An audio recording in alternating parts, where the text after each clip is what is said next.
Hello everyone, welcome to Atul classes. I am Atul Srivastava, educator, mentor and career coach. Dear students, आज का topic है syntax of adverb. This topic is also very important.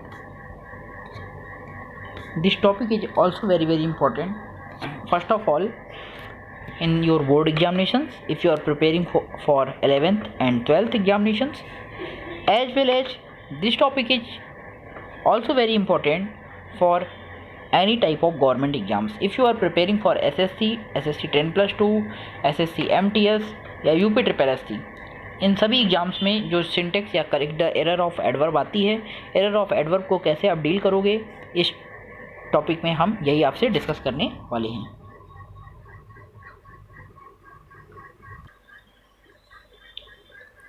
आइए बात करते हैं आज syntax of adverb की. देखिए कैसे इस टॉपिक को डील करेंगे. सबसे पहला पॉइंट समझिए क्या है. एडजेक्टिव में एलवाई लगा देने से एडवर्ब बन जाता है. सबसे पहले तो आप एडजेक्टिव और एडवर्ब की डिफिनेशन आप समझ लो कि एडजेक्टिव किसे कहते हैं और एडवर्ब किसे कहते हैं. ये समझना आपके लिए बहुत ज़रूरी है दोस्तों. सिंटेक्स ऑफ एडवर्ब का टॉपिक डील करने के लिए एडजेक्टिव और एडवर्ब के बीच में आपको डिफरेंस बहुत अच्छे से पता होना चाहिए, बहुत अच्छे से.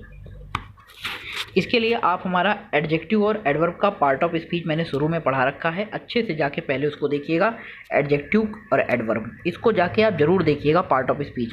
ग्रामर मास्टर कोर्स की प्लेलिस्ट बनी हुई है हमारी, ग्रामर मास्टर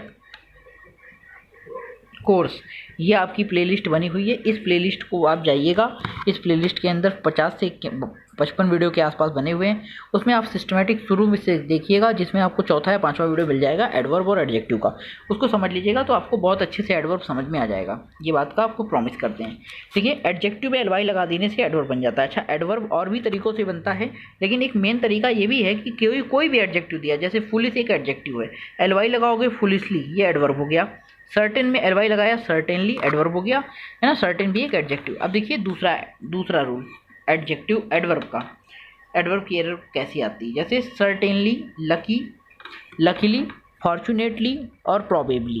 ध्यान रखिएगा, सर्टेनली, लकीली, फॉर्चुनेटली और प्रॉबेबली, ये जो टॉपिक्स हैं, ये क्या है, आदि का प्रयोग वाक्य के प्रारंभ में होता है. समझ रहे हैं, शुरू में, सेंटेंस की शुरू में किया जाता है.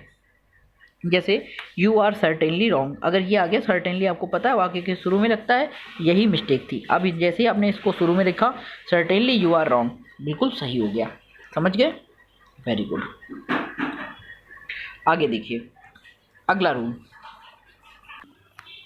एडवर्ब के अंदर अगला रूल क्या आता है. अगला रूल आपका है इनफ का प्रयोग. देखिए इनफ एक ऐसा एडवर्ब है, इनवर्ब, पहली बात तो इनफ एक एडवर्ब है, ये भी आप समझ लो. इनफ एक ऐसा एडवर्ब है जिसको एडजेक्टिव के बाद में लगाया जाता है. वेरी इंपॉर्टेंट बात है, पेपर में पूछी जाती है, एडजेक्टिव के बाद में लगाया. जैसे Dara Singh is enough strong to defeat anyone. तो याद रखिएगा एडजेक्टिव के बाद में लगाया जाता है इनफ को. तो Dara Singh is strong, enough को बाद में लगाया जाएगा. स्ट्रॉन्ग एडजेक्टिव है, एडजेक्टिव के बाद में लगाया जाएगा. Dara Singh is strong enough, हमेशा याद रखिएगा, इनफ जो है वो एडजेक्टिव के बाद में. टू डिफीट एनीवन, बस हो गया सही. इसके बाद देखिए अगला रूल, वेरी का प्रयोग. वेरी भी एक एडवर्ब है. वेरी का प्रयोग पॉजिटिव डिग्री में, याद रखिएगा, वेरी का प्रयोग पॉजिटिव डिग्री में प्रेजेंट पार्टिसिपल के वाक्यों में जब एडजेक्टिव से पूर्व होता है. जबकि मच का प्रयोग कंपैरेटिव डिग्री में पास्ट पार्टिसिपल के साथ होता है. ठीक है, तो मच का प्रयोग कंपैरेटिव में होता है और वेरी का प्रयोग पॉजिटिव डिग्री में होता है. जैसे I was very surprised by the news. तो I was much surprised by the news, क्योंकि वेरी का प्रयोग कहाँ होता है, वेरी का प्रयोग होता है पॉजिटिव डिग्री में प्रेजेंट पार्टिसिपल के साथ, जबकि कंपैरेटिव डिग्री में मच के साथ पास्ट पार्टिसिपल के साथ मच का प्रयोग करते. तो ये पास्ट पार्टिसिपल है ना, पास्ट की बात है, तो यहाँ मच लगेगा. ठीक है, वेरी नहीं. जैसे the result is much encouraging, तो ये प्रेजेंट की बात है, इसलिए वेरी आएगा. पॉजिटिव बात है, प्रेजेंट की बात है. ठीक है, you are very taller than your friend, तो you are much taller, very नहीं होगा, मच होगा, much taller than your friend. क्योंकि हमने बताया मच और वेरी का प्रयोग, फिर से सुन लो, मच का प्रयोग और वेरी का प्रयोग कहाँ पर करते हैं, ये आपको जानना बहुत जरूरी है, भूलिएगा नहीं दोस्तों. देखिए वेरी का प्रयोग फिर बता रहे, पॉजिटिव डिग्री में प्रेजेंट पार्टिसिपल, पॉजिटिव में प्रेजेंट पार्टिसिपल. मच का प्रयोग कंपैरेटिव में पास्ट पार्टिसिपल. ठीक है, ये याद रखिएगा। तो जैसे यू आर वेरी टॉलर, तो ये आपका क्या है, ये आपका प्रेजेंट पार्टिसिपल है ना। तो you are much taller than your friend. She was much glad to see you, तो सी वॉज मच की जगह वेरी होगा, very glad to see you. जैसे often, hardly, always, never, altogether, जी ई होगा टुगेदर में, है ना, यहाँ पे जी ई कर सकते हैं, all together, all together, all together, वो टाइपिंग मिस्टेक है, ऑल टुगेदर होगा। तो ऑल टुगेदर ये वर्ड याद रखिएगा, often, hardly, always, never, all together का प्रयोग सहायक क्रियाओं के बाद में और मुख्य क्रिया के पहले किया जाता है। जैसे we hardly can believe it, तो अब ये देखिए हेल्पिंग वर्ब के बाद में we can hardly believe it तब सही माना जाता है। मतलब हेल्पिंग वर्ब के बाद में जब हेल्पिंग आप यूज करोगे हार्डली, या फिर हार्डली के अलावा क्या क्या है, often, hardly, always, never, all together, इसको बाद में यूज करेंगे तो ही इसका रूप जो है वो सही फॉर्म में होता है। दोस्तों एक चीज़ याद रखिएगा, द राइजेस, एक अगला रूल देखिए, the rises never in the west, the sun rises होना चाहिए, यहाँ सन लगा लीजिएगा, सन मिसप्रिंट हो गया, sun, the sun rises never in the west, तो the sun never rises in the west, never भी कहाँ आता है, सब्जेक्ट के बाद में आता है, ठीक है। फिर देखिए एल्स के बाद बट का प्रयोग करते हैं, नन का प्रयोग नहीं। जैसे it is nothing else, none pride, तो it is nothing else but pride, तो न एल्स के बाद बट लगता है, ठीक है, नन नहीं। फिर देखिए रादर का प्रयोग एडजेक्टिव से पूर्व किया जाता है, जबकि रादर से पूर्व ए आता है, ये बात याद रखिएगा। जैसे Mahesh is rather a careless student, नहीं, गलत हो जाएगा, तो रादर से पहले ए आता है, Mahesh is a rather careless student, Mahesh is a rather careless student, अब ज़्यादा सही हुआ।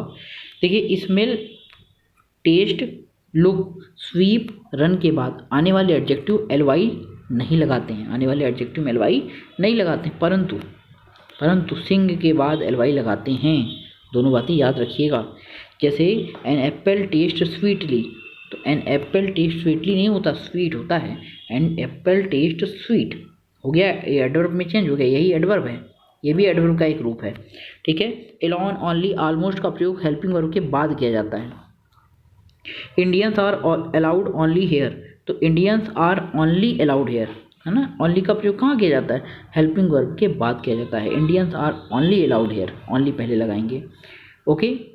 अब देखिए